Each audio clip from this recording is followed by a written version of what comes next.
And they're off. Hi, I'm Marc Stoiber. I am a creative director and an entrepreneurial creative director, I like to call myself, because I kept throwing myself out of big corporate jobs. And I always had this yen for fixing things and building things and working with people who were on their way and making big change. I got my start in Hong Kong. I was a copywriter, and then I went to Europe and did the same. I moved back to Canada, where I was in Vancouver, Toronto, then Vancouver again. I ended up as the national creative director of a big multinational ad agency. And I turned around three ad agencies in my career, and that is taking an agency that is sub-performing and making them perform really, really well. Following that, I started my own ad agency in Vancouver with an office on Granville Island. Very, very cool place to have an office. And that was all about making sustainability sexy. I sold that and worked with the company that I sold it to for a year. And then I went on my own as a consultant. And for the past 10 years, I have been trying to figure out how to work with entrepreneurs who I love working with because they've got a massive yen for change and pushing forward, and they're excited and exuberant.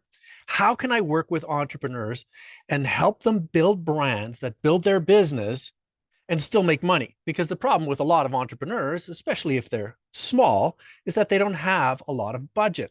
So coming from a big corporate ad world, that's something that's very unfamiliar.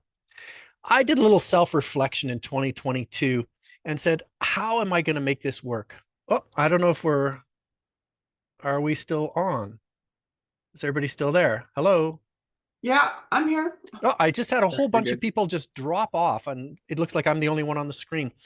Um, We can in hear 20, you. I oh, guess Yeah, we see excellent, everybody. Yeah. excellent. We'll have Netflix edit this part out. Okay. Um, in 2022, I did a little self-reflection and I thought, how am I going to make this work? And I looked at all the engagements that I'd had in the past few years where I had had the most fun, where it had been the most productive, both for myself and the client, where the client seemed to have the most value. And every single one of those engagements was where I had been approached by an investor or a mergers and acquisition specialist to work on one of their portfolio companies because they believed the portfolio company was valued here and should be valued here prior to a sale or prior to raising around that. So that was a very, very mind expanding moment because I went, maybe this is it. And that's when I started exploring what was to become Brands Investors Love. And you can find all the details at brandsinvestorslove.com. Now, Brands Investors Love, the value proposition is very, very simple. Scalable, sustainable, de-risked growth. And I didn't just make this up. In fact, I had something a lot more in line with all the creative tools that companies need to grow.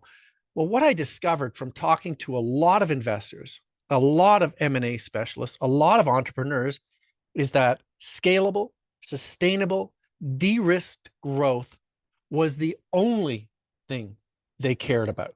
That was the only thing they cared about. A bit of a revelation for a creative guy. You know, they also said things like a very, very solid value proposition. They said things like excellent product customer fit. And they said things like, to Pascal's point, a story that makes the brand endearing and memorable to you. But every single one of them said sustainable, scalable, de-risk growth. Now, as I mentioned, none of them were talking about, oh, it means a website, it means a logo, it means colors, it means a jingle, it means ad campaigns, it means data-driven marketing. None of them cared about that. It was all about growth.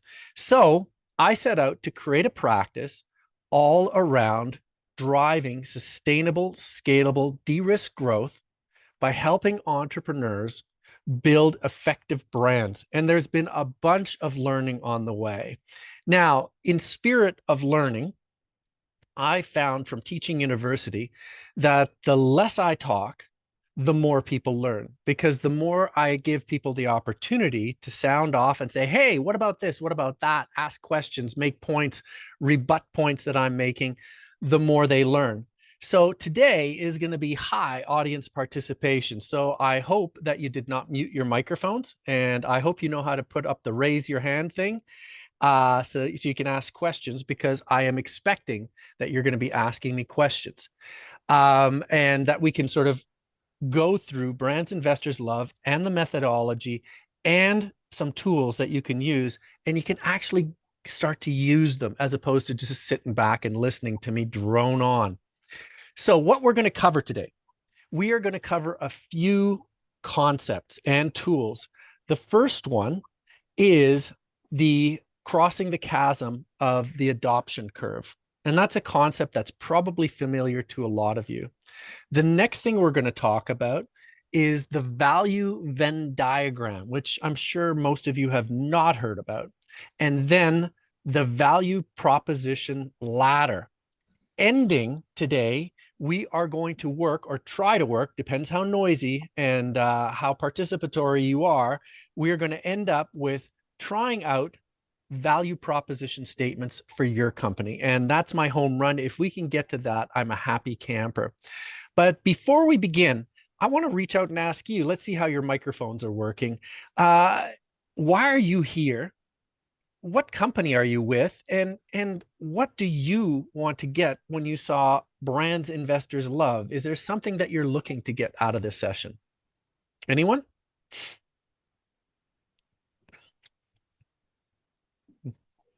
There's one participant. I can go.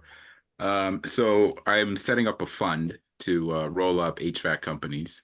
And I know one of the things that HVAC doesn't do well is branding. Mm-hmm. Now, initially, I'd thought about doing direct response marketing, but the idea that 20% of the value of a business comes from its brand, I read that somewhere. Mm-hmm. I wrote that. Is something that I've been obsessing over the last couple about the last month. So Mm-hmm. I was very interested when I saw Pascal had this. You know, that's really, really interesting. And I want you to put your hand up when we get to crossing the chasm, because growing a company like an HVAC company, there's a factor of two things. You want to build a brand, but a brand can't carry the entire company. You know, Procter and Gamble, Mr. Clean, they do branded advertising. They put it out there. People go to the store and the store sells them Mr. Clean. Now, an HVAC company, you can't do that because nobody knows who you are. You're one of 50. And so what you have to do, you have to have a combination where you're talking to the early adopters, the folks who love you, and marketing directly to them. And you were talking about it right now, direct response advertising. Excellent idea. And what you do, you work that early adopter group until you get enough of a war chest that you can start to finance the building of a brand to mainstream consumers. And if all of that sounds confusing, it's going to be very clear in about 20 minutes. But I think you're on the right track. I think that you have to do direct marketing and other stuff. Does that help? Yep. Anybody else? There was somebody else. I saw a chat thing. Chuck. Mark, we've got to know each other over the last few months, and we sold our company. Primarily was in a business, primarily working with business owners, helping with employee benefits and succession planning. And we had a family business.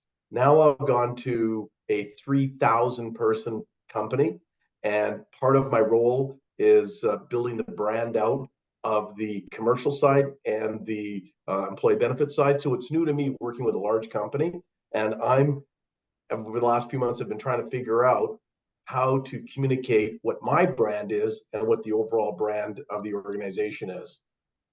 I think that's a problem that is very, very common and very prickly if you're approaching it for the first time. But there is a very simple solution. And I came across this solution as I got older. As a young creative director and copywriter, I used to be in meeting rooms and I'd assumed that I had to have the answer. And as I got older and smarter, I grew comfortable in not knowing. And my ego didn't get in the way. And I have found so much success in being humble, sitting back, and asking people what they think. The people who work inside the company, the people who are buying your product, and then you pull back and you scan the market, what's going on in the world, and how your competitors are positioning themselves. Now, that will give you a dump of data, but it will also start to give you insights. I'll give you an example. I worked with a digital marketer, and he brought me on and he said, I want to find out what people think of me.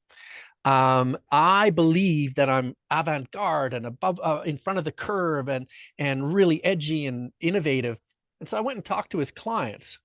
And I said to one of his clients, why did you choose him to be your digital marketer? He said, oh, that's easy, because he's old. Yeah. And I said, what does that mean? He said, well, all these digital marketers, they all sit in front of their computers with their headphones on, and they're socially inept, and they don't understand human psychology. They've never been around the block. This guy, at least I can talk to, he gets it, and I know he's got people working for him that I can trust him to wrangle. So I would rather work with somebody like that. Now, he has gone on and repositioned himself, and he's completely out in the blue ocean. You know, everybody else is future-proof, innovative, and he's out in the blue ocean saying, somebody who gets it. So asking people humbly and with an open mind is a great liberator. And I mean, we can talk about that more afterwards. Anybody else, their idea of what they're hoping to get out of today? No? Okay, I'm going to go on. Now, maybe hold on. Wait. I'm maybe putting somebody on the spot, but a friend of mine just joined. Maybe he can share. He's got a pretty exciting business. Cool. Are you there, Kashmir? I think you put Kashmir on the spot. I did. I think I did. Okay, that's fine. He'll share later, maybe. Go ahead. Okay, now I'm going to share something here. This is. Can all of you see my? Can all of you see my my whiteboard here? Yeah. I'm going to draw something that is very profound.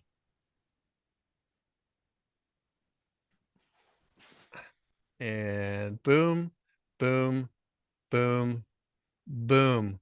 Does anybody know what that is? A curve. It's an adoption curve. And what it is, it's something that we use in marketing all the time to figure out how we're going to get people buying our stuff. Now, in this early part right here, you've got the innovators. I'm going to explain who they are in a second. In this one, we've got the early adopters. Here we have the early mainstream. Here we have the late mainstream.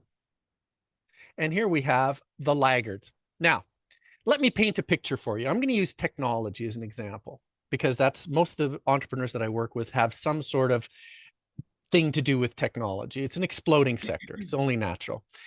Innovators are the nerds. Innovators are the engineers, the ones who adopt a product as soon as it comes out on the market. Their friend maybe made the product or they heard about it, and they love using the product just because it's a new product. And probably it's glitchy and it doesn't work well and it's hopelessly complex. And they love that. They're also very cheap. They don't like paying for the product because they feel like they're helping invent the product. Technology should be free as far as they're concerned. Those are the innovators in this little tiny slice of the pie. And this curve, by the way, is all about, the curve is all about the number of people in a given sector. The sweet spot from this curve is this huge bulge in the middle where you've got the early mainstream and the late mainstream. Now, the early adopters, those are the folks, they're not engineers, they're not nerds, but they are change forward.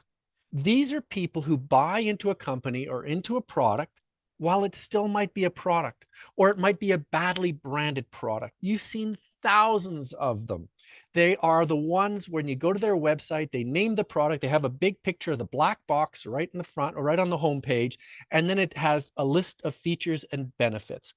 Now, what the early adopters see in that isn't something to fiddle around with. They do enjoy fiddling, but not as much as the innovators. What they see is the potential to change a category, the potential to launch themselves ahead of the competition, the potential to take away massive amounts of work. Think of ChatGPT in the very early days, even though it still is the very early days. And I would suggest that even though billions of people use it, it's still early adopters because it's clunky. It hasn't been fully realized yet. And people are looking at it and saying, if I use this properly, it's going to put me way ahead of my competition. Okay. Now, this takes us to the next group, and this is where all the money is. These are the early mainstream. Now, early mainstreamers, if the early adopters are all about innovation and forward thinking, the early mainstream is about pragmatism. The early mainstream wants Big Macs. They want the same Big Mac they had yesterday and the same Big Mac they had 10 years ago. They want their friend to tell them that this black box is actually okay. They want to see a famous personality on TV tell them that this black box is really cool and they should have one. That's the early mainstream. The late mainstream, also a lot of people here, they want that same product, but only when there is absolutely no bug, no glitch, nothing could go wrong. They will adopt it, but only when it's safe to go in the water. If you're as old as me, which is ancient, you might remember the days when CD players first came out. CD players first came out, and we had the innovators fiddling around with little things with wires still sticking out of them going, listen, it can play this compact disc. Early adopters are saying, you have to get one of these. This cost me $3,000, this CD player, and every CD costs $100, but it's awesome. The early mainstream said, hey, you know what? The prices are starting to come down, and and the CDs are coming down, and I can get the CDs everywhere, and it's working, and I like it a lot. The late mainstream says, I'm going to wait till version 7. I'm going to wait till they're as cheap as cassette decks. Now, that takes us to the final group here, the L group. They're laggards. And these are people who no way, no how are going to adopt that technology until they absolutely have to. These are the people who would buy a CD player only when there are no more 8-track cassettes being made. And they say, well, I guess I have to buy it now. They're the people who will buy a cell phone when finally all the landlines get cut off. All right, so that is the adoption curve. So in theory, it's an idea that goes through several stages, and you saw the curve. It's a very smooth curve, right? It appeals to early adopters and innovators. That's the wedge on the left. Then if it's good, you just grease right along that adoption curve and you unlock a massive audience, the early mainstream, then the late mainstream, and finally the laggards. And it's all well and good. But there's a problem, and I'm going to show you what the problem is. Now, I'm going to just erase this here. Bear with me for a moment. Boop, boop, boop, boop, boop, boop. This is taking longer than I thought it would, but that's okay because we're all here for the experience.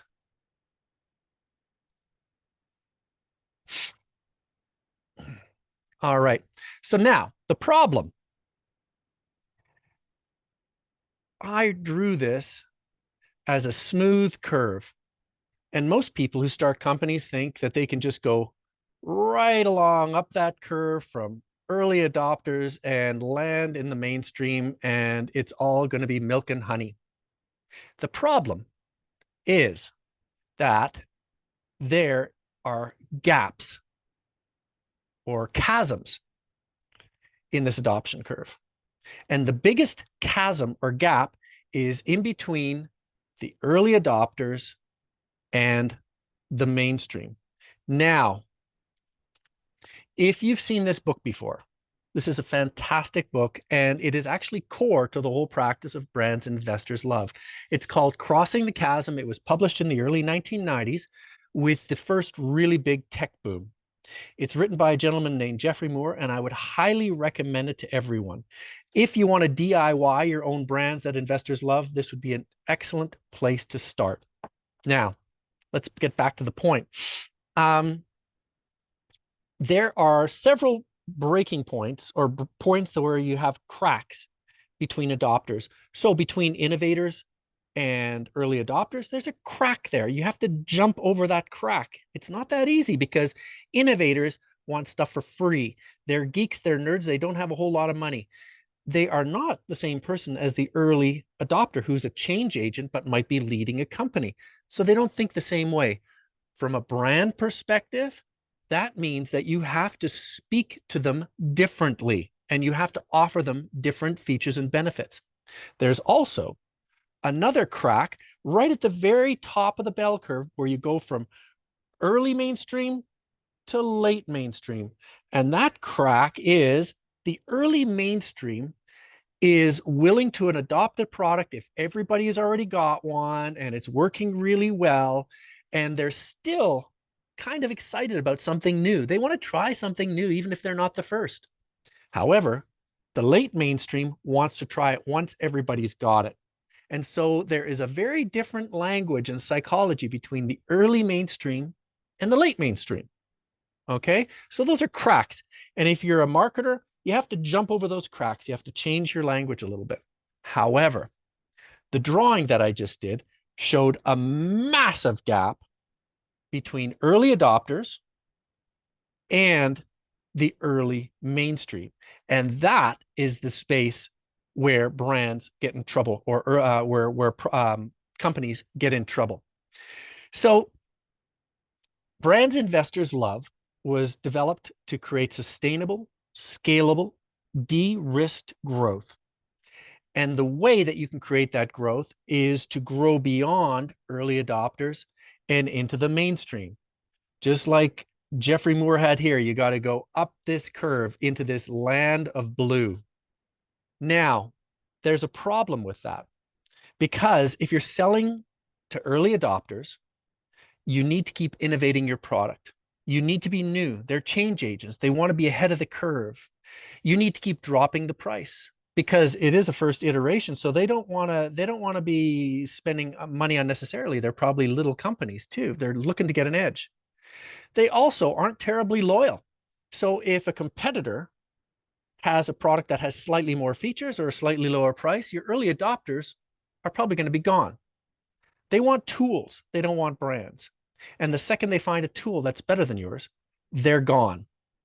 If you want sustainable, scalable, de-risk growth, you need to get past the early adopters into the mainstream, and you need to jump a chasm to the mainstream.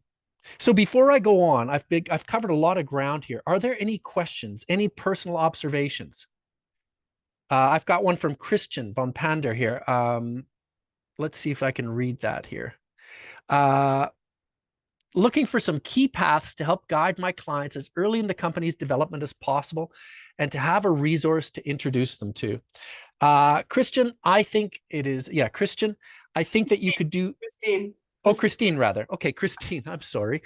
I think that you have to make people aware that there are several distinct groups of stakeholders that they are going to be appealing to. And each of those groups is distinct from each other, and they don't want the same thing. And that means if you're marketing really effectively to things like the early adopters, don't expect that to work if they want to cross the chasm to the mainstream. Does that help at all? I mean, it's well described in this book, and I'd be happy to chat about it offline. But I think the biggest thing to realize, and where most companies fall down, they have an early success, they get a lot of traction, they scale up, the investors come, the early seed investors come, and then they say, you know what, next year we're 300% growth. And then boom, they hit the wall, and nobody knows why they hit the wall. And they fire the marketing director, they fire all the VPs, they bring in more salespeople, more direct sales. That doesn't work. They bring in the consultants, that doesn't work. And eventually they just end up limping along because they never figured out how to cross that chasm to the mainstream. Does that help? Okay, thank you. Thank you very much. Anybody else? Anybody else have any questions about the early adopters and the concept of crossing the chasm? Okay, so what I want to go on to now is crossing that chasm from the early adopter to the early mainstream. What do the early mainstreamers want? Anybody? Does anybody have any idea about what the early mainstreamers want? Anyone? No? All right. You're waiting with bated breath. The early mainstreamers, to be cool and forward thinking, yes and no. Early adopters want to be cool and forward thinking. They're the ones who are the captains of captains of a hot startup, and they say, I'm going to disrupt this whole category, and we're going to do things smarter because we embrace the technology. Those are the ones who want to be cool and forward thinking. They're the ones who bought a Tesla when you couldn't get a Tesla. They were the ones who bought the first model Tesla and had to wait 2 years to get it. They want to be cool and forward thinking. They're the ones who have an electric car. They're the first ones on the block. There aren't enough charging stations, but that's okay. Now, the early mainstream also wants a Tesla, but they want a Tesla once all their friends in the neighborhood have a Tesla and they have enough charging stations and the battery's not going to blow up and they get 800 miles between charges, et cetera, et cetera, et cetera.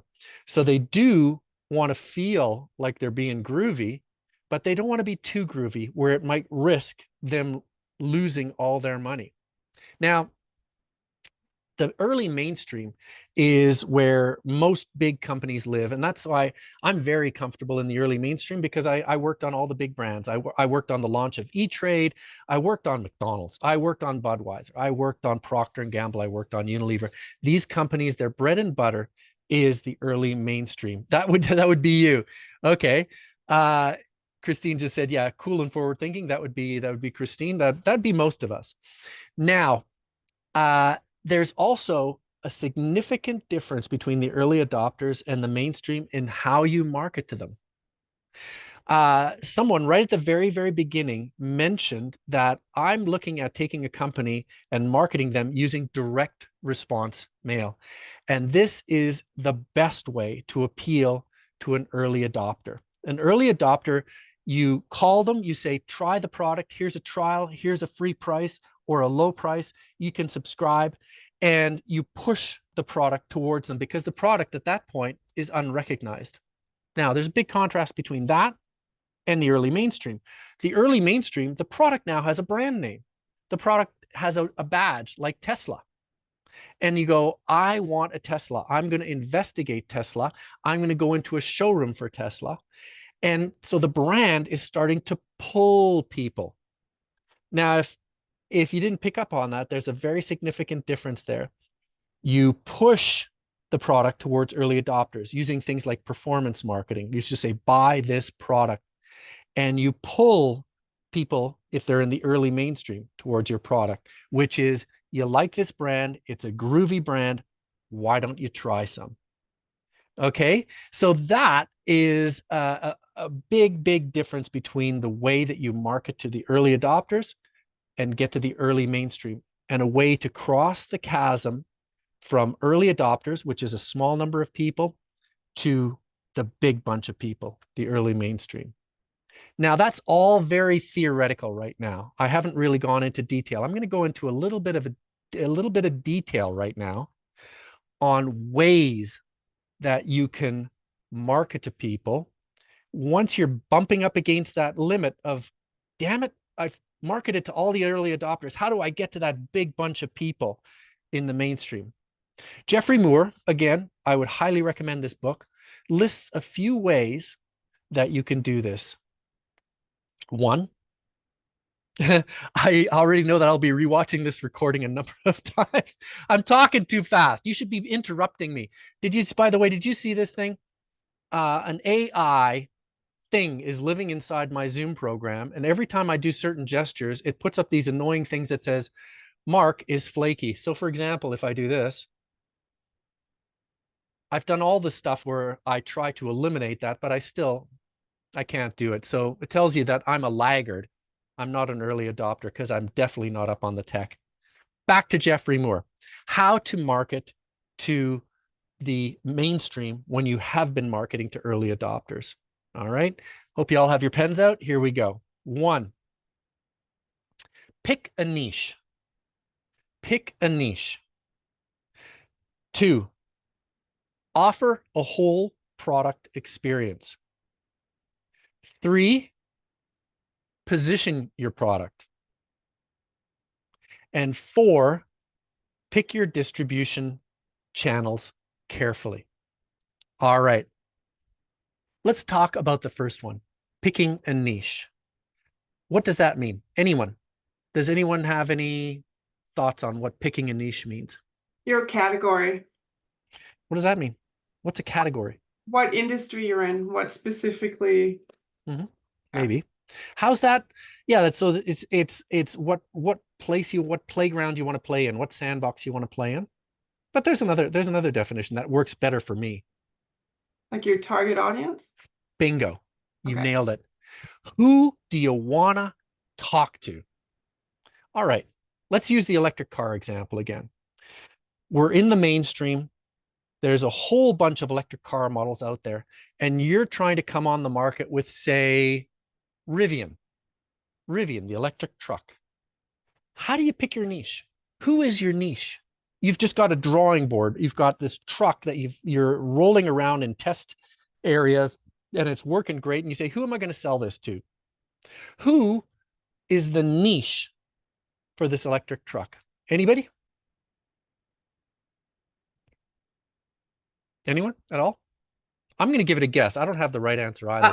I'll make a guess. Sorry, but I can't. Yeah. I would say shorter trips within the city, where you don't need construction workers. Yeah, something closer to where you are, so you don't need to go for long distances, because of the charging stuff issues for large trucks. So within the city, so food distribution or just shorter distance commutes. Have you ever heard the term mall assault vehicle, an MAV, as opposed to an SUV? No. Yeah, it was kind of a sarcastic little definer of these massive Lincoln SUVs and Cadillac Escalades that all looked like they were driving the president around.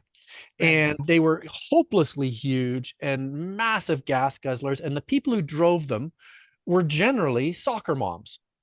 And you knew that they weren't coming within 10 miles of a construction site or a campground or anything like that. They just used these massive vehicles to schlep their kids to soccer practice and go get groceries. And I would suggest that Rivian, when they were at the drawing board, they probably said, you know what, we want to pull not people from Tesla, but we want to pull people from Lincoln and Cadillac Escalade, the soccer moms who want a massive, big metal sort of car to protect themselves in traffic and maybe schlep some groceries around. And then that opens up the gates to, how is Lincoln and Cadillac marketing to these moms right now? So how could I position myself as somebody who is better for them than Lincoln or Cadillac? And that would be my niche audience, my niche target. Does that make sense? Yeah? Yeah, Okay. makes sense. Okay. So if you want to jump from early adopters to the mainstream, you have to have a very clear idea who the person is that you are going to be talking to. And I was talking to Chuck about this earlier. He said, how do I position myself? How do I figure out what we should be saying to people? The trick is to listen to them. If you're going to listen to the soccer moms and say, what will it take to get you out of this Cadillac? Why do you love this Cadillac? Why can't I get you into an electric? And let them sound off on what's bugging them about the Cadillac, gas prices, what they love about the Cadillac, lots of metal and lots of features, and et cetera, et cetera. And you can start to create your messaging around that. Now, let's contrast that for a second with the early adopters. Early adopters, if you were launching a Rivian, you would say the very first electric truck. You could be the first person to have an electric truck Electric truck, electric truck. You're pushing the product with its features and benefits. It has a screen. It's electric. It's a truck. It has 800 miles between charges, stuff like that. You don't have to get into the headspace of the person as much as say, here's something new that could disrupt the category, and you could have the first one on your block. So that's niche. The next one, offer a whole product experience. So if the first thing that you want to do if you're marketing to the mainstream and jumping the chasm from the early adopters is picking a niche, the second one is offering a whole product experience. Now, this is what I call an ecosystem, and I think a great case of that is GoPro. I worked with the packaging person who actually built the whole product experience for GoPro. He was helping them with their packaging when they were basically just a few people in a garage building these cool new cameras. And he developed the packaging for them. He developed those stands when you walk into a Best Buy and you see a stand with a video screen showing you all the action footage. He built that stuff. He invented that stuff for them. He did more though. He created and sourced all the accessories. He created, or he worked on that experience that they had where you've got the GoPro on your phone where you can edit the film on your phone and send it to people on the phone. He created all that stuff. So this is core to adopting, getting into the mainstream audience. An early adopter, they're not as fussy about that. If they are the first person to have a cool waterproof camera on the front, on the handlebars of their mountain bike, and it's still kind of fussy and glitchy, that's okay. If it doesn't have a case, if it doesn't have the right mount, or if the mount keeps breaking, that's okay. If you want to cross the chasm though, and you want to get to the mainstream, that little camera better have a waterproof case. It better have excellent handlebar mounts. It better have an app that you can operate the camera from your phone, because the screen on the phone is so small, and how you can operate it is on your bike helmet. It better have an excellent warranty, especially from a rugged product like that. It better have a great service agreement. It better have a whole bunch of second party products, like those little things that you can glue onto the screen, so if a gravel hits it, it doesn't damage the glass. It better have all of these things. You can see again, there's a big difference between early adopters who just want the camera and the early mainstream who also want to look cool, but want to know that if their GoPro takes a hit, that they can get it replaced, which makes them feel cool and smart, and also like they haven't wasted their money. Okay, any question on the whole product experience? Any examples? Any thoughts that sparks? Yes, no, maybe so? No? All right, let's go to the third one. Position your product. Oh, Starbucks, Christine. Yes, offering a whole product experience. Starbucks, excellent example. How many places can you go for great coffee? I would suggest there's thousands out there. Lots of coffee shops that make amazing coffee, that are winning awards, that have got awesome baristas, that are innovators. But you walk into a Starbucks and you're wrapped in this entire world of Starbucks, a Starbucks lifestyle. They're not dumb. They know that they have to bring you the whole product experience. Starbucks is a bank now. They've got loyalty cards. They've got credit. They've got all these things. They're just constantly building a world around that product. Excellent example, Christine. 3, position your product. We talked earlier about picking a niche. Picking a niche could be a market or a sector that you want to be in, but it could also be a target audience that you're going after. Now, positioning your product, I'm going to draw something right here. This is, hold on a minute. I'm going to share my screen here. Let me click off, eraser, boom, boom, boom, boom, boom, boom. What we have is a classic Venn diagram that looks like potatoes. Okay, now How do you position a product? How do you position a product? This is what you do best. WYDB. What customers want. This is what competitors do best. Okay. So now you want to position your product. What you want your product to do, you want to offer something that is awesome, that your customers want. So up in the top left and the top right, that your competition can't do. You want to position your product in this space right here. This is the smart zone. What do I do that my customers really want that my competition can't do? All right. Any questions on that? Okay. This is the smart zone. That's what it's called. That's the non-technical word for it. There's a bunch of other places that companies usually find themselves in. They find themselves in this area a lot, which is what my competition does best that customers want. This area right here. This is the losing zone.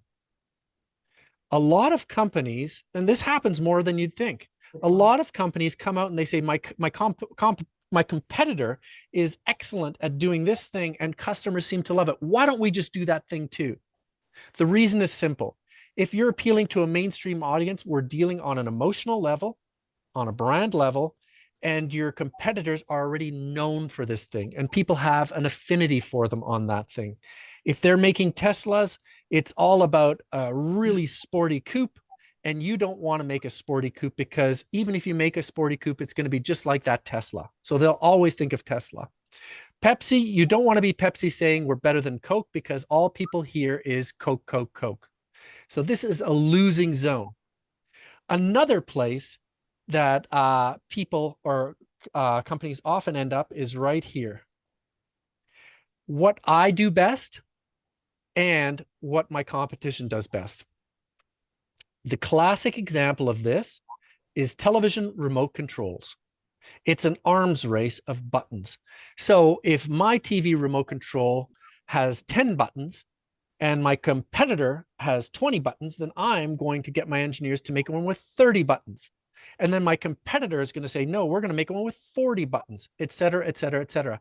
What nobody bothered to ask is how many buttons do customers actually want, which is on, off, volume up, volume down, and channel. 4 buttons. It sounds common sense, but you still see remotes out there with 100 buttons on them. Mm-hmm. So the final zone where people can end up, now let me just erase these 3 so it's clear. Boom, boom, boom, boom, boom, boom, boom. And the final one where most of us find ourselves is a confluence of what do I do best, what my competitors seem to do best, and what customers want. Why is that? Why do we mostly find ourselves in this zone? Anyone? Anyone at all?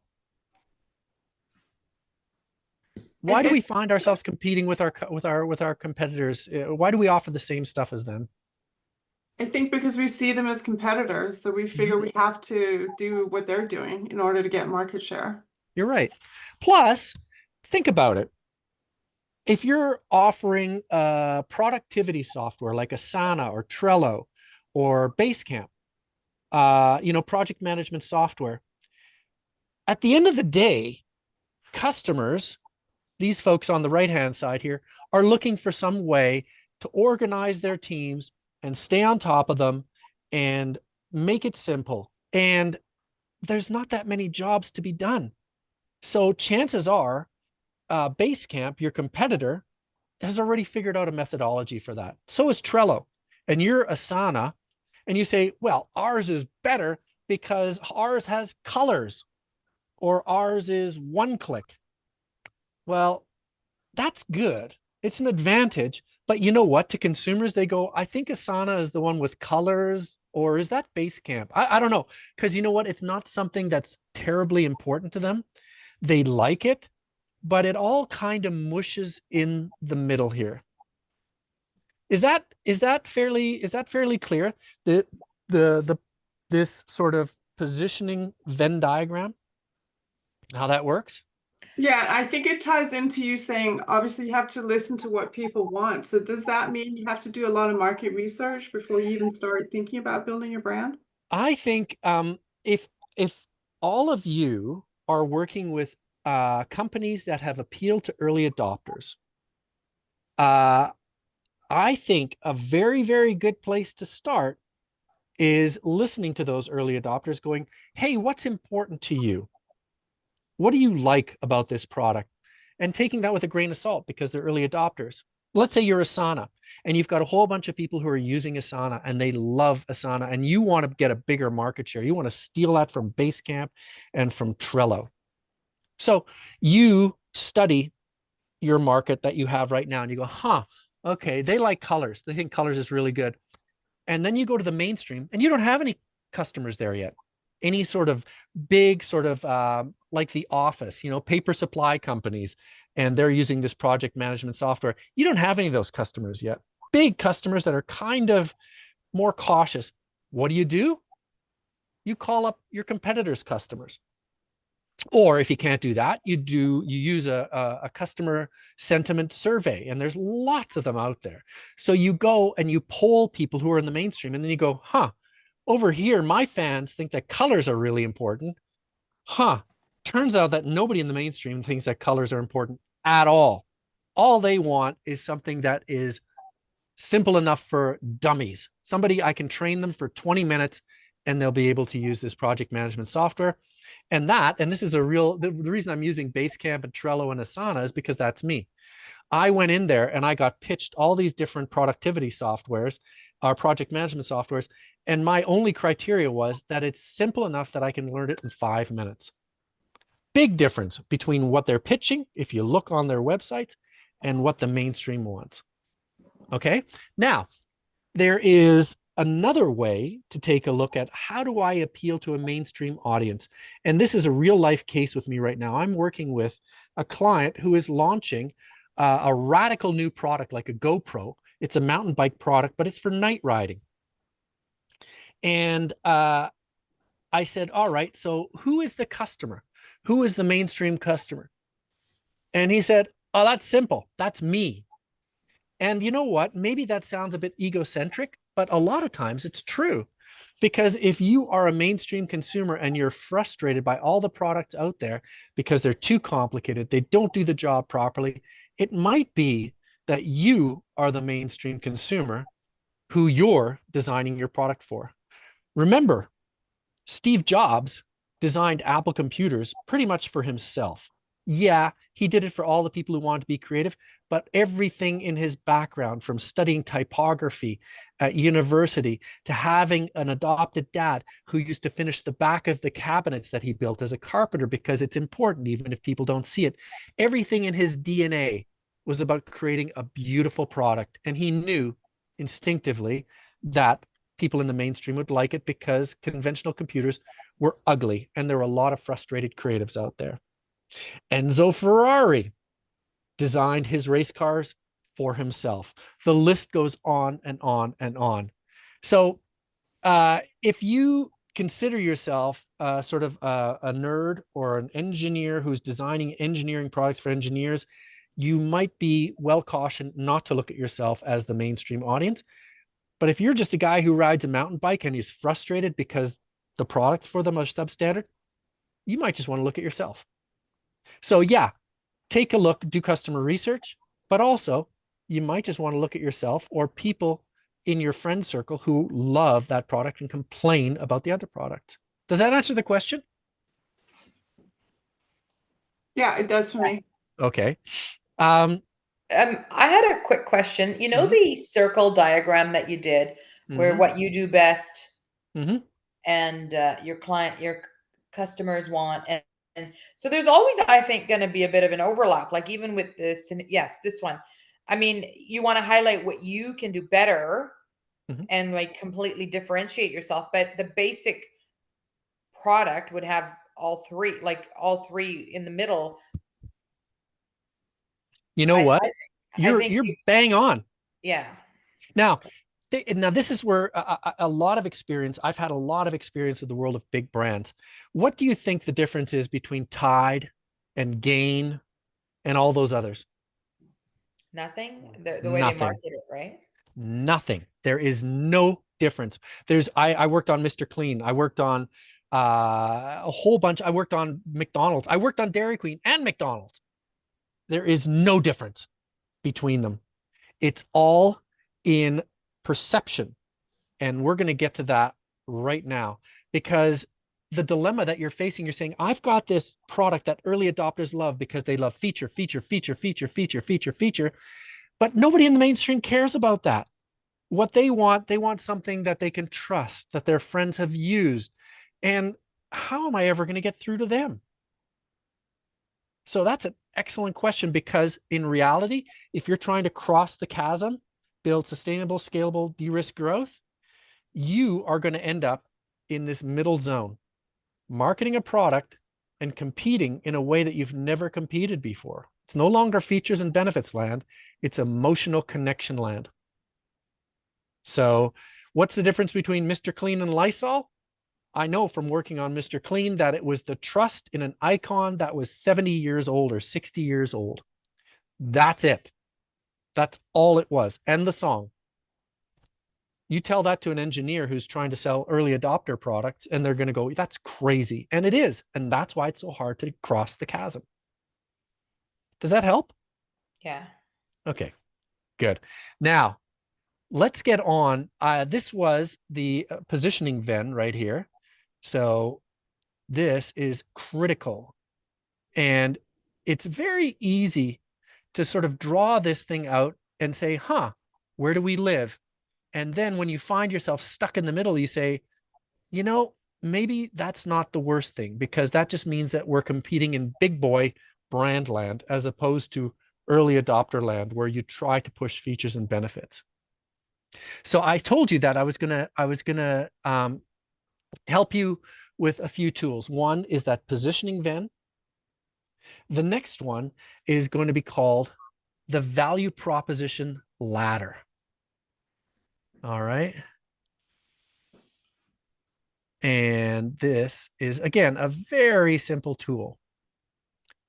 And this is a tool that helps you make that jump across the chasm from early adopters to the mainstream, so you can get more sustainable, scalable growth. The very bottom rung right here is the most fundamental early adopter or innovator description of your product. What it does. What does it do? All right. So let me give you an example. If you are creating a piece of project management software, what does it do? It manages projects. Now, if you're the first person to come out with a product like that, that's a pretty big deal.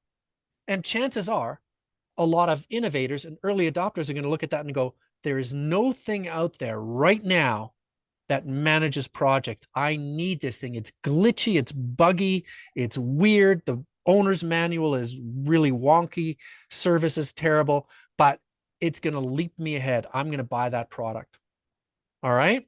So that is the very, very base level. What does the product do? And that is, you're stuck in early adopter and innovator land, if that's how you're selling your product, because it means you're the first to do something, or the first to do something pretty significant. Now, this is the next level: features and benefits. How many of you have a website where you say what your product is? We are a project management software. And underneath that, you've got a list of 5 or 10 bullet points that says, why our project management software is awesome. Anyone volunteer? How many of you have websites like that or are working with companies that have websites like that? Anyone? Nobody? We've got one in the chat here. Yeah, Christine says she has. All right, Christine, describe that to me. It's not my website, it's customers that I'm working with. Mhm. They have, there's so many, and they're all, it's all the same. It all looks the same. It all sounds the same. It all feels the same. And they're not choosing to differentiate themselves. Mhm. It's like going to a business networking meeting and you're saying, you're looking for an IT service provider. And okay, there's 20 of them in the room already when you get there. Mhm. You know, Yeah. it's like, so that's not a definition of what you're looking for or what you need, right? Mhm. You need to, you know, oh, I'm getting into this really niche market and I really need to make sure my security is tight so nobody steals my ideas and that before I get rolling. Mhm. Or, you know, or cybersecurity would be a real issue because I'm in the healthcare sector, or different things like that. They're not defining themselves very well at all. You They're said just, they're your customer. What do you do for work? Are you a strategy consultant or? I'm a business concierge. Okay, business concierge. So you have multiple customers. Absolutely. Yeah. Okay. So in your case, when you see something like this, do you say to them, you know, I think you're not helping yourself by just saying we do this and this and this and this and this? Yes, I do. And what do they say? They say, well, what? You know, what do I want to get as many fish in my net as I can. Bingo. But they're not seeing that they don't want all the fish. Yeah. They You know only want what? a certain kind of fish. It's a very old concept and it is always true.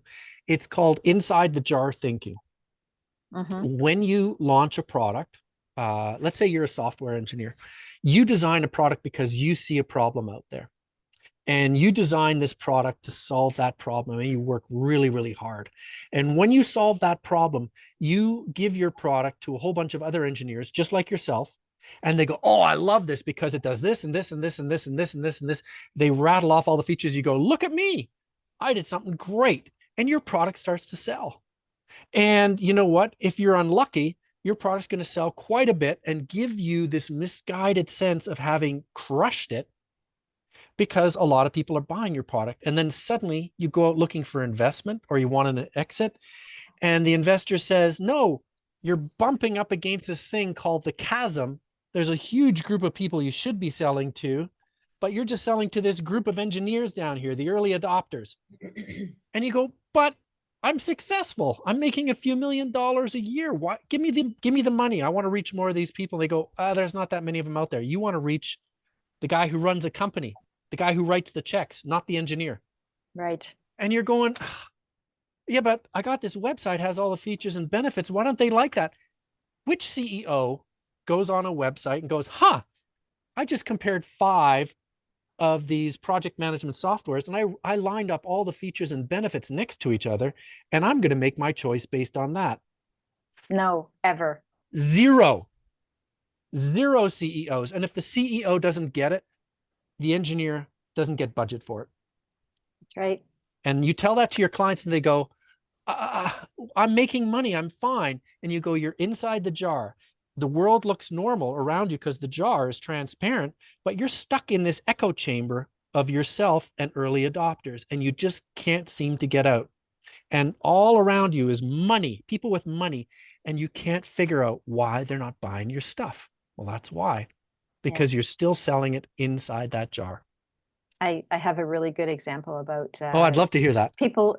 So I've got someone who's created a software for engineers, and it's really high level and it's really specific and it's really cool and whiz bang and it'll do all of this stuff for you and everything. But when they were telling me about it and they're trying to figure out why it's not working, I said, you're not marketing to engineers. The engineers you're marketing to, it's like when you're marketing lab equipment, you don't market it to the people in the lab because they don't ever look up from their microscopes ever. And they're Nailed not it. the ones with the money. So Nailed you it. have to market it to it being a time saver or a better results or a something else, so that the people with the money can say, yes, let's get that for our lab so that our lab can be even better. And then someone slides the new microscope under the nose of the lab tech, and the lab tech looks through and goes, holy smokes, look at this, I could do all this stuff now. And they just go. But they had no input, they had nothing to do with the buying of it, or even the putting it under their nose to use. So this is where I had to pull this person away from their baby. Stop this. I know you love it and you created it just for you, and that's wonderful, but you're not going to get anywhere with it. And I've got another software company doing the same thing. They've created something in the supply chain niche, and it's beautiful, it's wonderful. They worked with me for 5 years off and on to perfect it, and they're getting zero sales and zero. Oh man, you should be sitting here. You should be doing this talk. This is awesome. You are the best. You are my dreams come true, Christine, because you're reiterating stuff that I see every single day. And I'm sure the folks who are being quiet right now, I'm sure they've seen this before too. Oh, absolutely. You can't miss it when it comes up in front of you so glaringly. And the person who's so excited about their thing is not even seeing it. Yeah. At all. You know, it's funny because I'll add a twist to this, because I worked with a client who had an extremely specific product, and what this product did was measure the consistency and the contents of oil inside cooling chambers for electricity. Yeah. So electricity on these big power stations would run through this thing, and this oil would cool it down and smooth it out or something like that. Look at me, I'm quite the expert. That's okay. I've worked with that exact thing. Yeah. So that's okay. And so what the person they sold to was an engineer, and they priced this product. It was a monitoring software, so that if this oil started to change in consistency, it meant that there was a short circuit somewhere, and if that short circuit went unchecked, the power plant would burn down. Okay, so very important product, very nerdy, very, very techy. And they sold for the longest time quite happily to the engineers who were working at power plants. And they priced the product extremely low, because engineers used to go out and say, I'll just put it on my credit card because I want to use it, because I'm a nerd. I like using new tech. And they loved it. They loved that. And then something happened. Any guess what happened? Something bad. The fire. Nope. Even worse. To an engineer, the engineers got aggregated. They got aggregated. The whole buying spree started to happen, where big power companies start to buy all these little independent power companies. Well, what happens when a big company buys a little company is that there's a new sheriff in town. They took their credit cards away. They take their credit cards away, and the CFO goes, nothing without my permission. And suddenly, if you sell it to an engineer going, here's 50 features and benefits, the engineer goes, yeah, that's nice. Talk to the CFO. And the CFO go, what? What's this? I don't get it. This is stupid. And that's exactly what happened. And this company also started to get beat out by lesser competitors who were charging way more money, because the CFO assumed that it was a more credible product, more trustworthy. And they had that whole product experience, better warranty, better service, more, when you called on the phone line, somebody's going to pick up, et cetera, et cetera, et cetera. They polished it up a little bit. Suddenly this great product was left out in the woods with no audience, because the market had shifted around them. Aggregation, different stakeholders, different people writing the checks, not the engineers anymore. And suddenly they're out, they're high and dry. So it happens everywhere. Everyone needs to, in their business, every quarter, they need to have somebody that doesn't know what they do look at their business and see what their blind spots are. Well, every quarter. not only that, but also, is what you think is important to the people who write the checks? That's why when I did that project for my friend who had the digital marketing agency, and his client said, I like him because he's old. I can tell you that my friend wasn't thinking about that. He'd never put that on his website. We are trustworthy because we're experienced. It's always innovation, creative. It wasn't what people were looking for. You, I think, have a really, really good idea. Keep pulling people in who don't have a clue about what you do, but are in the market for your stuff. Ask them what they value. Pretty sure it's not going to be all the features and benefits. So there we go. Yeah. So now let's keep going with this here.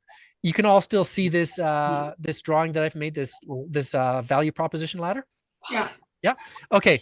So then what we're going to do, this right here, we are going to flip the telescope. That was supposed to be a straight line. I apologize for it not being a straight line. But what does the product do? Features and benefits is the entrepreneur talking about their own product. Write it down.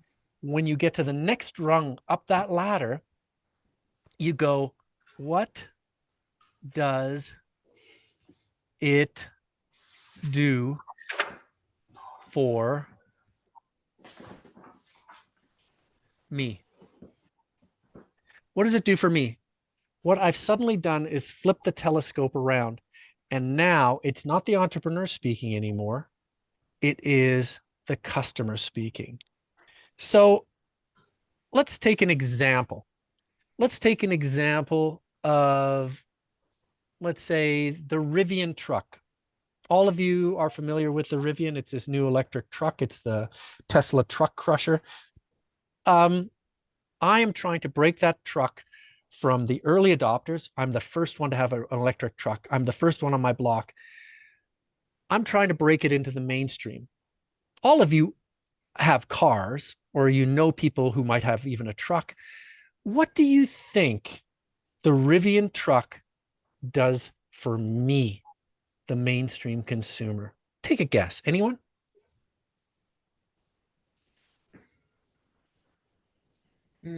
What would it do? Safety, reliability, and I would say that it is environmentally a good fit. I don't think you can do any better than that. It's safe. Plus, I look super cool. Bingo. You look cool, but you don't look cutting edge cool. You're not the first one with an electric car and nowhere to charge it. Electric cars are everywhere. You're just the first one with a sort of a tweak on the electric car. So you stand out. People are going to ask you. They're going to think you're pretty neat. You abandoned the Cadillac Escalade, a gas eater, and you got something that's environmentally safe. You're a mom. You care about the world and the kid and the world your kids are going to inherit. That says something about you. You are allowed to plant your flag and say, it escalates me in terms of perception of my neighbors. It wraps me in a lot of metal so I feel safe on the highway. It gives me all that room for the groceries and the soccer equipment. So all these practical things, but it does so with this aura of forward thinking and coolness.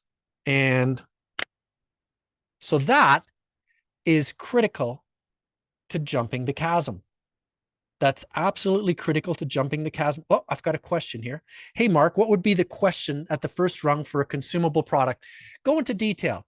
Whoever it was who wrote that, tell me what the first rung for a consumable product would be. Tell me what the consumable product is, or the category. It's a craft distillery. A craft distillery. Okay, so the very, very base of that ladder would be, what is that? What does that gin do? What is that gin? So you go, that's a ridiculous question. You just answered the question with your own answer. You just answered the question with the name. It's a gin. Yeah. If you're just going to market a gin, you lose. There's a lot of gin out there. So is there anything that this craft distillery does that's any different? A different flavor? Of course. Okay. Yeah. What? Well, I mean, you could just make an infinite amount of tastes. for gin. Okay. Okay. So let's play with that. My wife, she likes gin and tonics. She just came home with local island gin, and it's got this new infusion, and it tastes really cool, and she loves it. So what does the product do? It is a new and surprising way to look at a traditional liquor, right? It's a new twist on gin. That's what it is. That's the bottom rung of the ladder.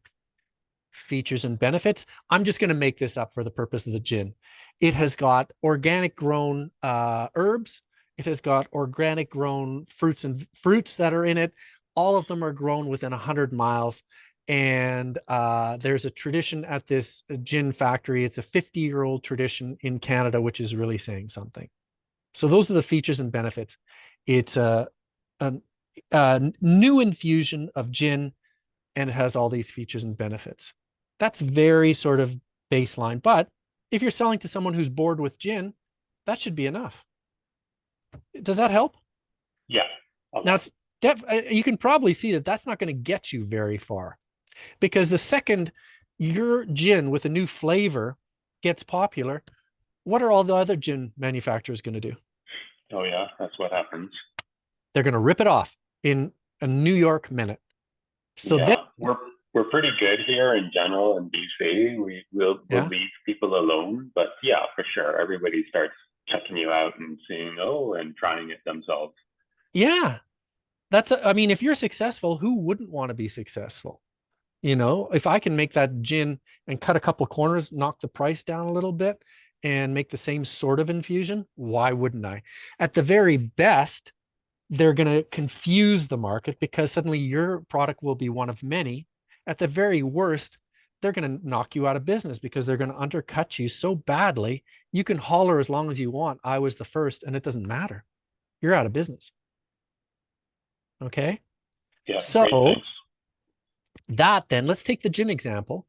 What does it do for me? If you're going outside the walls of the gin distillery and you're going to consumers, you go, what does it do for them? What does bringing this bottle of gin home and plonking it on the table, what's that experience? What does it do for them? It creates a feeling of luxury. Luxury, right? High end, something different. Yeah. I'm a little bit ahead of the curve. I'm not just bringing Beefeater's gin home. It's local, I would assume. So you're flying the flag for local producers, all that kind of stuff. So it elevates your sense of self-worth because you're ticking all these boxes. Is that about right? That's correct. Yeah. Okay. Also on a very sexy bottle. Like it's a very, I know this product and it's in a sexy bottle, the market, like it looks so, it's beautiful. Like if you compare it to your basic, like even the vodkas or whatever to the other bottles, it's beautiful. It's nice. And of course that never works. Just ask Absolute. Yeah. If you get in consumer land, what is that? Are you being facetious? Just a little bit. I think, you look at this, you go, it's so important that the gin inside is awesome and tastes excellent, is really differentiated, has a great credibility. No, it's not. What's important is what does it do for me? I take a bottle of Absolute something home and people go, oh, that's that bottle from the cool ads, where they had all these artists design stuff around these bottles, and you go, oh, that's that bottle with the cool ads, and you go, yes, it is. So I'm a cool guy. What does that have to do with the stuff inside the bottle? Nothing. So I have a quick question, Mark, because I have to admit, and it might seem really superficial, but I'm a sucker for packaging. So I have bought alcohol and perfume because I just love the bottle, not necessarily the contents. So what percentage of the market falls into that category?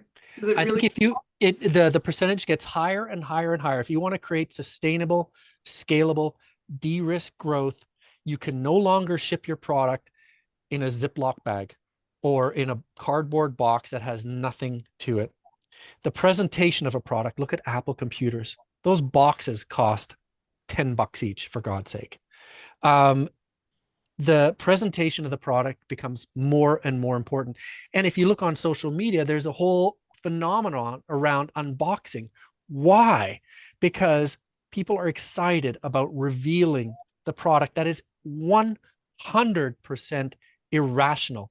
But that is the mainstream. Try to explain that to an engineer. The engineer will go, yeah, but the computer's the same as any computer. You don't get it. We're not dealing in the rational anymore. You know, we're not in Kansas anymore. We're not with early adopters. We're not talking features and benefits. We're talking about beautiful, entirely irrational. I can't overemphasize the importance of packaging and presentation and how you pick up the phone and how you do your service and how you decorate the walls of your office. It's extremely important. So yeah, as Christine said, as evidenced by my collection of Carolina Herrera Good Girl perfumes, I started with a scent that works with me, but I'm also a shoe hound. So now I have to have them all. That is 100% irrational. And that is what gets people into the blue zone of early mainstream. So let's move up here. This is the very highest rung, okay? If you want to create sustainable, scalable, de-risk growth, you want to jump the chasm from early adopters to the mainstream, you have to have this piece nailed. And that is feeling. How does the product make me feel? All right, let's ask the shoe hound. How does buying one more pair of shoes when you've already got 5 pairs of the same shoe in your closet, how does that make you feel? Oh, wow. Telling a story. So usually I buy shoes when I'm on vacation. So it's telling the story about the vacation and this cute little shop I went into and da da da da da. And it also, when I get it home, it also goes with 5 of my different outfits that I like to wear. And when I'm wearing them, I feel amazing. Mm-hmm. Think about that. You didn't talk to me about the heel on the shoe or the leather of the shoe. No. Or anything about the comfort of the shoe. The comfort, which a lot of people think about. You haven't told me any. I mean, you could have been talking to me about a top or a hat or a walking stick for all I know. What I heard is that you've anchored a product to an experience that you had and a wonderful story that gave you a good feeling, and you want that product to bring back that good feeling. Yep. And I get a lot of comments from people. I get noticed because I have these really fun, funky shoes, and they go with my outfit so well, and it never fails. And I love that attention. I love that positive attention and reinforcement from people that don't even know me. So your shoe manufacturer is obviously not selling to the early adopters. Your shoe manufacturer is selling to the mainstream. They understand the importance of having boutiques in beautiful places so people can come in on a whim and purchase a shoe and it'll make them feel good in Puerto Vallarta or wherever. And, you know, they understand that. And that is part of crossing the chasm and creating a brand investors love. You go, people don't buy shoes for heels or leather or comfort or any of that. They buy it because of a feeling that they want to hold on to. And what you also mentioned, they buy it for other people. I mean, women's shoes is very strong this way. Women buy it for other women. Men buying sneakers, they buy that for other men, not because this new Air Jordan is particularly comfortable, because they're not even going to put it on. They're going to put it in their closet and collect it, which is, as far as I'm concerned, the height of insanity, but it's bragging rights. It's bragging rights and saying that you are more street and you have more cred than the next guy. So Mark, when you're selling something like HVAC services, which not particularly sexy, nobody's going to see it. Like, how does feeling relate to that? What is the feeling that you get when somebody walks into your house and just says, I gotcha. Don't worry, I gotcha. And you go, what do you mean you got me? He says, well, not only do we have the best products, and you can take a look at the list of products that we sell, but that's not important. What's important is these 45 testimonials from people just like yourself. You see what they say? They say they came in, they didn't make a mess, they were super nice. They brought me coffee in the morning. They just made me feel like everything was going to be okay. And oh, by the way, the HVAC wasn't working the week after they installed it. And so I called them on a Sunday night, and there was a live person on the phone, and they were so nice. Actually, you bring up a good point, Mark, because I have a client. So he sells like cybersecurity services. His business is growing really fast. So I asked him, well, what do you do differently from everyone else? Like, it's such a competitive space. And he said, you won't believe that. But what they do is they have freshly baked donuts or muffins or whatever it is. So when they show up to a company, they're bringing fresh donuts and coffee. Yep. And so they're having this experience, and that simple thing works for them. So, which I found really surprising. But what he also does, he brings his clients into the business, and then they always have hot chocolate and coffee going, and there's always freshly baked goods. So it's all about the free food. And how much sense does that make? You say that to an engineer, they go, you're crazy. Yeah. So we have a question in the chat. So how does feeling translate into a B2B transaction? This is an excellent question. This is one I get all the time. Wait a minute. I'm a hard-nosed business procurement person. I'm not going to fall prey to a cup of coffee or a potted plant or any of that stuff. Yes, you are. Because before being a procurement person, you were a human. And except for some people, they still are human. If you're a business to business person, you pride yourself on being emotionally detached and rational. However, there was a wonderful B2B ad out there that said, nobody ever got fired for buying IBM. Everybody remember that ad? That was a long time ago. Long time ago. We're not as old as you, Mark. I know, back in the early 1900s when I was doing advertising, it was an ad that said, nobody ever got fired for buying IBM, which said, you're going to keep your job if you make the right decision. Now, what does that say about IBM? What does it say about the features, the benefits? You're a procurement person. You're looking hard-nosed at the features and benefits of these products. No, you're not. You want to keep your job. That's what you want to do. That is a very emotional thing. That is not rational at all. Then Apple came out and they spoofed that ad, and they wrote an ad that said, nobody ever got fired for buying IBM, but nobody ever got promoted either. And that was a dig at IBM. And it says, why don't you try something a little bit different, push your company into the next, millennia, as opposed to always buying this tried and true boring stuff. 100% emotional. In no way, shape, or form am I saying that you could do like an Apple iPod ad for a procurement person. Just have people dancing around with the white head, with the white earbud strings. You can't do that.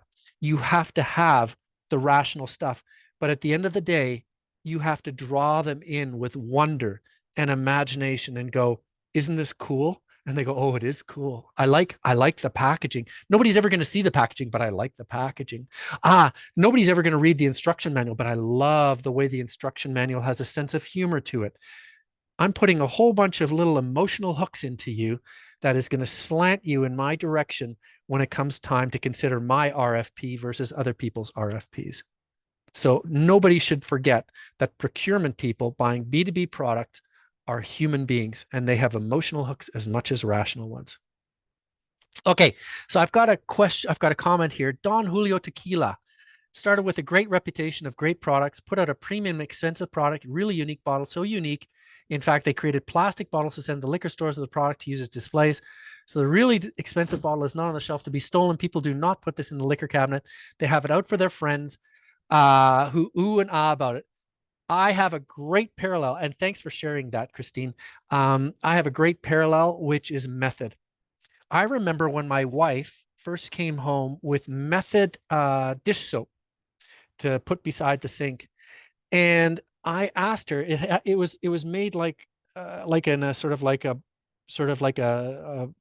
bulbous sort of figure like this. It was opaque plastic. It was squishy and very fun feeling in your hands, and you squeeze it from the top and it squeezed out the bottom. I'm not sure if folks remember that bottle, but that was one of the first ones that Method introduced.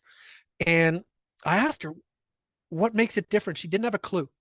but she knew that this was the dish soap that she wanted to put on top of the sink as opposed to putting in the cabinet under the sink. That's it. Packaging, the feel, the appeal. You go to the Method website, it's people against dirty. They've got a hook, which is something that we've talked about earlier too. They've got a hook, people against dirty. They have naked people washing stuff on their website, or they used to at least. They push forward with new types of packaging, new sort of quirky sayings on the back of their packaging, et cetera, et cetera, et cetera. They create this whole product experience that takes them out of the category of generic cleaner into premium cleaner for the mainstream. 27-year procurement professional, so I resonate with your analogy.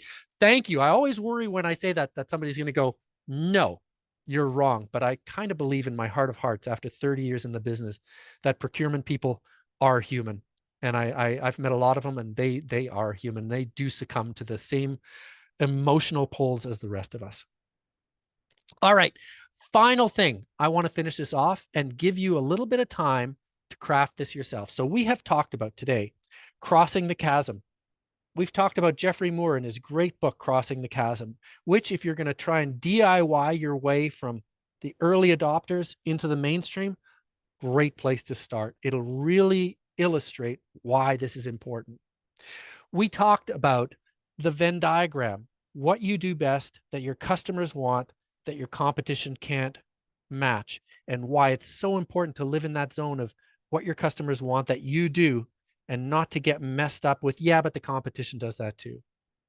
We talked about getting caught in the middle where, yeah, there's something I'm great at and the customers want it, but the competition does it too, and how that takes us to the value proposition ladder, from features and benefits and what the product does up into what the product does for me and how that makes me feel.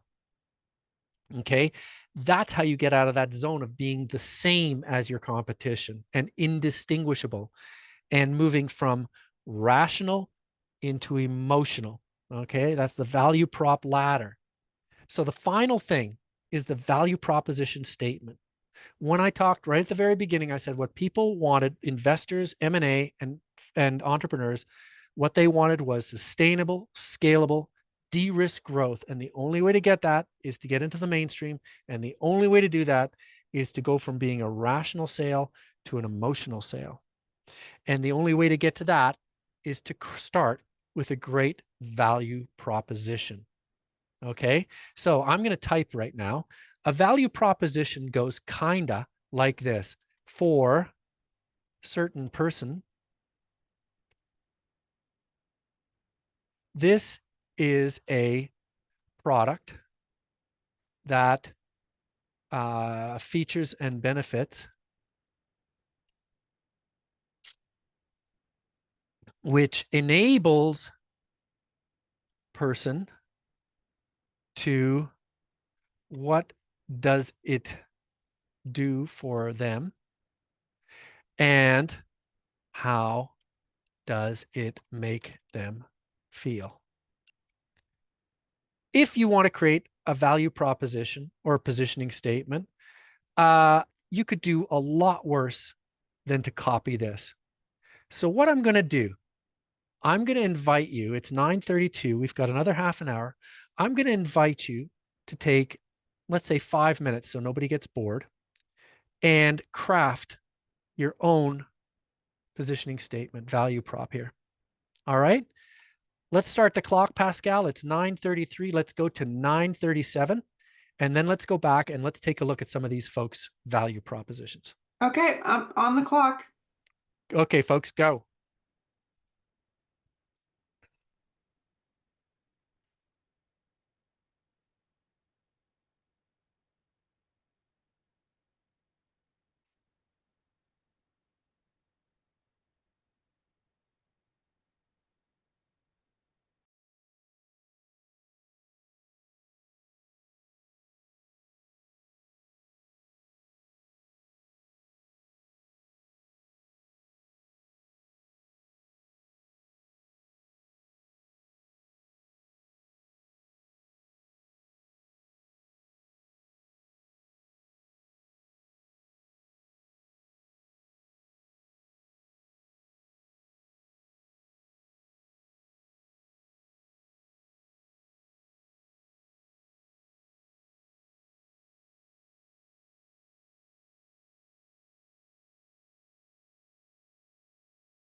2 minutes left.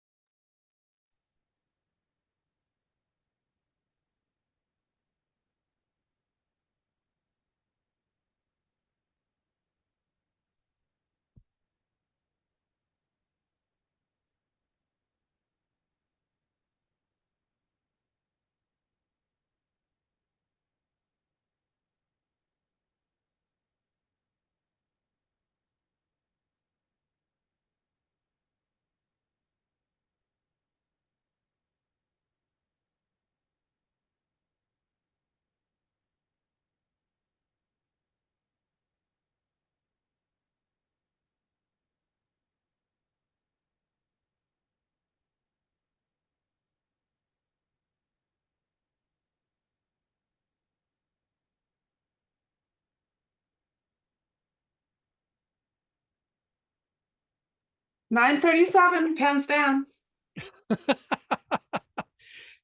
It's like folks are doing their university exams. Exactly. All right, let's take a look what we got here. I am going to pull this open. All right.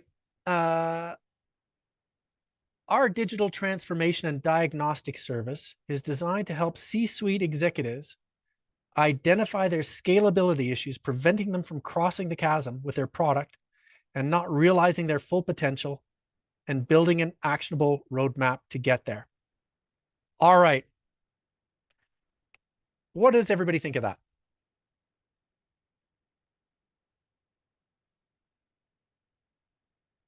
Sorry, can you please repeat that one more time? Okay, it's in the chat. Yeah, it's in the chat. I And what like it except for the word chasm. I think maybe is helpful if they've heard your presentation, Mark, but Yeah. that's just the one word that threw me off. Other than that, Chasm means big gap. There's a big gap between where you are and where you want to get to. Chasm is like a hole in the mountain. yeah, I know that, but if I was reading that, I would just Mhm. think, well, what and how does that relate to my Okay. business? That would just throw me off the messaging. I know what it is, but Okay. yeah. Anybody else?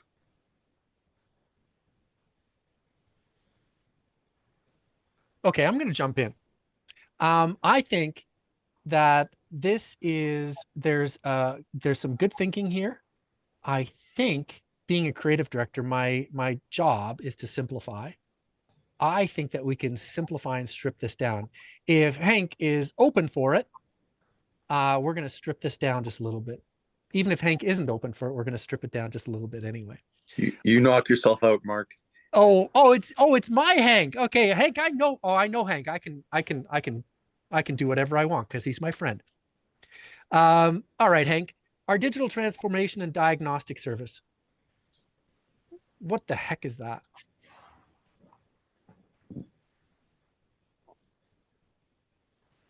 What is it? You're asking me? Mm-hmm.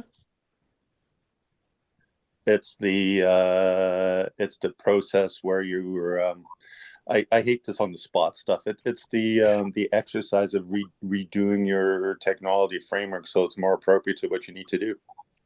You're transforming you're transforming your IT to be more up to date. You're going from your Escalade to your Rivian. There you go.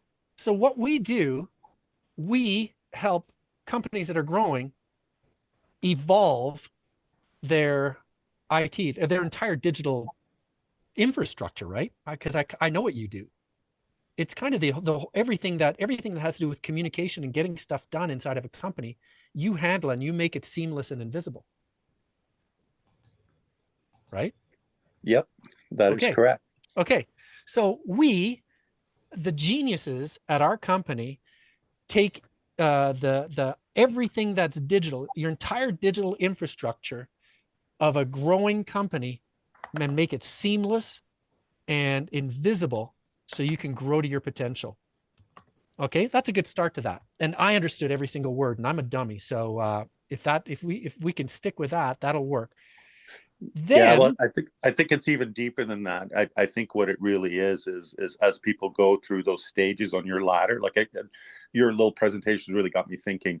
mm-hmm. If you go from one stage to the other stage, your digital footprint is probably going to change because your positioning is going to change. A whole bunch of things are going to change, and sometimes sticking to the way you've always done things is actually preventing you from crossing that chasm. Bingo. So you say for executives or for company leaders who want to grow or jump the chasm to a bigger audience, you need a digital infrastructure that's seamless and invisible, so that it works. You think it and it gets done. Yep. Okay. So that, I think that's a really good start. And any executive would understand that. They go, you know what? It's too fussy. I got all these wires everywhere. I got stuff that's kind of stuck together and it's not working. And it's great if you're small and a whole bunch of guys who know where every wire goes, but I'm adding staff like crazy. Nobody knows where this stuff goes. So I need something that just works. So then we go up to the, for what does it do for me? It goes, that enables me to eliminate a whole world of anxiety, which is my digital infrastructure. I can wipe that anxiety off my table. It's invisible, it's seamless, and it just does what it's supposed to without having to ask you 10 times. And that makes me feel confident and calm and focused on the important stuff, which is chasing that business, chasing those accounts and processing them so that they make my company bigger and enable us to scale. So I did the same thing that you just did, but all I did was strip it down into language for dummies like me and add a little bit more emotion to it. Which I think at the end of the day, you can probably appeal to tech execs with either, but if you're talking to execs outside, I think that metaphor of making that confusing wires everywhere infrastructure seamless and invisible, so that your anxiety is gone, so that you can focus on the essentials, which is getting out there and hustling the new biz and processing it. I think that'll probably strike a chord with them better. Make sense? As always, you're probably right. So Mark, take a look at Tom's verbiage in the chat, please. And what do you think of that? Okay. For biz owners, my service helps them to better understand the financing options so they can confidently make decisions. That one? Yeah. Okay. All right. For business owners, all right, my service helps them better understand their financing options. So this is the very lowest part of the ladder. This is what I do. I have a service that enables people to understand financing options. So what does it do that's different, Tom? Or it's Tom, True Viking Finance, right? Yeah, it's Tom. Okay. Yeah. Okay. So what do you do? What are the features and benefits that set you apart from everybody else doing financing options? Because there's a lot of people who do what you do. Well, they all do it online. Okay. You know, they all want to be a master of everything, and you know, I mean, they want to offer everything, but I actually take the time to listen to what they say in order to give them the correct answer, right? If you don't listen to them, if you don't have a conversation, how are you going to figure out what the challenge is, what the true challenge is, right? So, I'm the only guy I know that actually starts with a conversation before making any kind of recommendation. You just nailed it. There are a million financing options out there and a million people who will sell them. Yeah. There is one person who starts that with a conversation, digging deep with a proven diagnostic tool to figure out exactly what you need and, more importantly, what you don't need. Okay. So that is a very strong feature and benefit. So what you've done, Tom, is something that is extremely key. A lot of tech companies find themselves in this situation too. The more technical your product, or the more you're in a category where it's one product up against another product, the more important it is to look outside the product and go, is there a service here? A service differentiator? If I have if I'm entering a very saturated market like razor blades in drugstores and trying to fight that battle, it's not about razor blades. What Harry's Razors and Dollar Shave Club figured out is that it's about how they're delivered, the service. So it's a subscription service for razor blades. If you are a company offering products, then perhaps the way you offer those products, the service, the customer experience that we talked about earlier is the thing that will set you apart. So that's a very viable feature. Then there's parts that you didn't, you talked about a little bit. You talked about confidence. That's how it makes me feel. But what does it do for me, Tom? I'm an executive. I've just gone through your diagnostic tool. What does going through that diagnostic tool, having that conversation with you, do for me? You're trying to sell me your product. What has that conversation just done for me? Well, I could say it saves your life. Mm-hmm. I could say it prevents you from losing everything you ever worked for. Mm-hmm. I can tell them it'll save them. What I do is I say to them, I save you time, money, and frustration. There you go. There you go. This Yeah. saves, you know what this does? This saves me time, money, and frustration. And more important than that, Tom, am I on the phone with you when we're having this conversation? Yeah. Yeah. Generally, And I offer either way, whatever they want. Yeah, no, but I'm getting to meet you. So I'm starting to see that this is a guy who's actually going to stand behind his product as opposed to sell them to me and then disappear into the night. So it gives me a trust in Tom that I just don't get from these people who are offering me the stuff online. That's the idea. Okay. So then we get to the highest level, which is how does that all make me feel? Yeah, you said confidence. But I'd go, there's more to it than that. I would say a bit like Hank's product. It moves this anxiety of worrying about, if I die, is my family okay? If my house burns down, is my family okay? It takes that anxiety and wipes it off the table. Because I got a guy. I know that I can call Tom at Sunday with my anxieties and go, Tom, what about this? What about that? And Tom will walk me off the ledge. So I got a guy.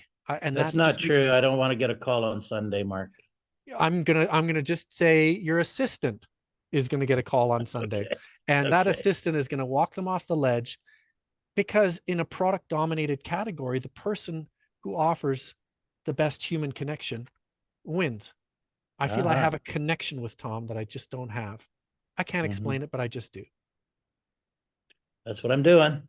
Okay, Thanks for verifying. Okay, we got another one.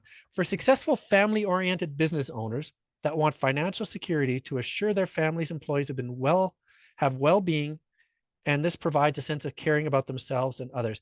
Chuck, what's the product?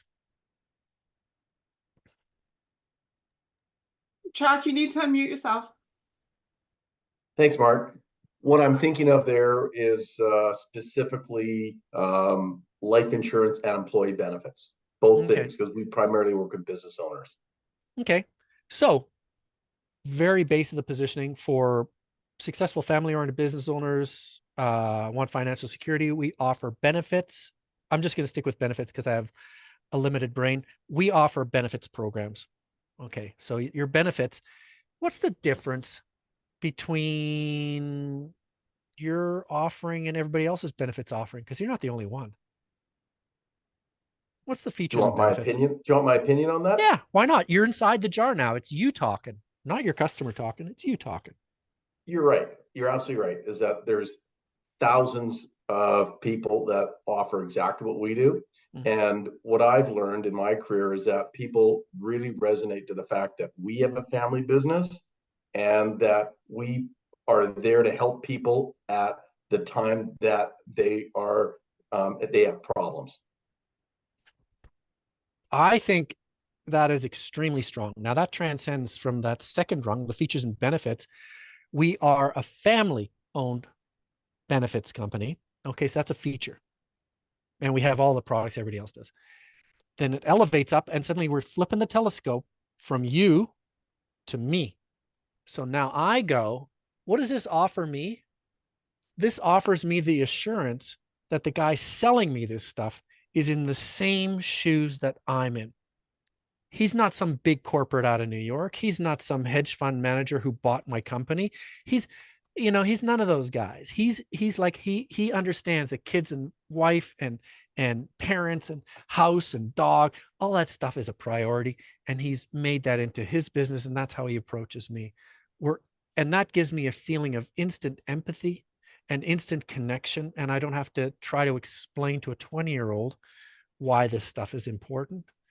And I'd say, again, like with Hank's product, like with Tom's product, it wipes the anxiety of wondering if I just got sold versus knowing that I got a guy who gets me.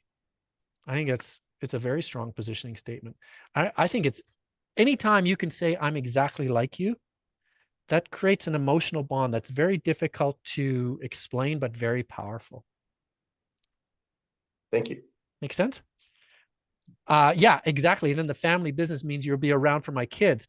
How many of you have ever had that situation where you get sold insurance and the insurance salesperson goes away? They go to a different company and suddenly you get informed that you've got a new best friend who you've never met and is in Toronto. It's not a very good feeling. Well, being in the industry, I think the joke is most life insurance agents, they join the witness protection program because they'll sell you the insurance policy and then you never hear from them again. And then when you have a problem, you know, they're not proactive. They don't actually service the policy like you're supposed to in the industry. Yeah. And that's a huge problem. Totally get it. Totally get it. Yeah. So what you've done, you've appealed to a very real pain point. You've got a rotating carousel of new best friends who are selling you stuff and then run for the hills the second you call them with a question. Or you got a guy who's in a family who is close to you, who empathizes with what you're going through because he's going through the same stuff. And he believes in these. He's bought these for himself. There's another mark of trust. And you know what?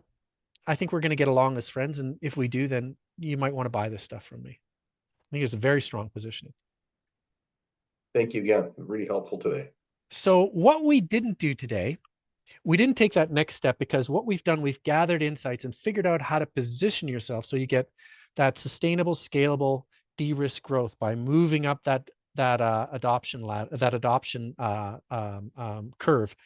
What we didn't do, though, we didn't talk about how to take these positioning statements, this value ladder, the value Venn, that Venn diagram, all those tools, and we didn't figure out how to turn those into insights and add a layer of sparkle where people go, oh, think different.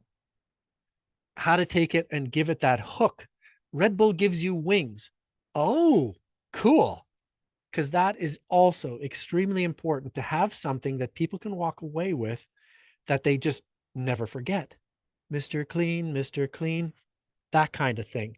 So that is the creative interpretation of what we've just done. And that is actually the next step. That's what you do after you've figured out this positioning. However, if you do want to get to sustainable, scalable, de-risk growth, the stuff that we did today is where you start. So, and that brings us to 9:54. I've got a couple of minutes to hang around and answer questions if you'd like. And also I've popped my email into the chat. If you're like me and the best questions always come to you 10 minutes after we hang up, drop me a line. I'm happy to chat with you. Oh, we've got one new message here. Thanks so much, Mark. It just happened to me. Yes. So if anyone has any questions, I'm here. Or you're all just going to get on with the business of your day. Awesome. I just wish we were live right now. We could all just go for breakfast. Yeah. Well, Pascal knows that I'm also in Vancouver on a regular basis. I live in Victoria, but I'm in Vancouver once a month, and I would be happy to, if Pascal sets it up, to have you folks for breakfast and just shoot the breeze.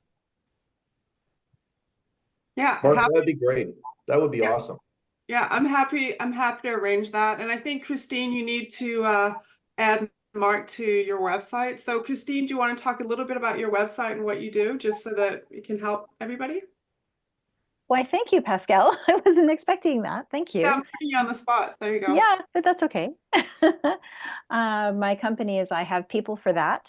And so I have peopleforthat.com. So I'm a business concierge. I work by referral and I get paid by referral fees. So when I don't get paid until a result happens, and a good result.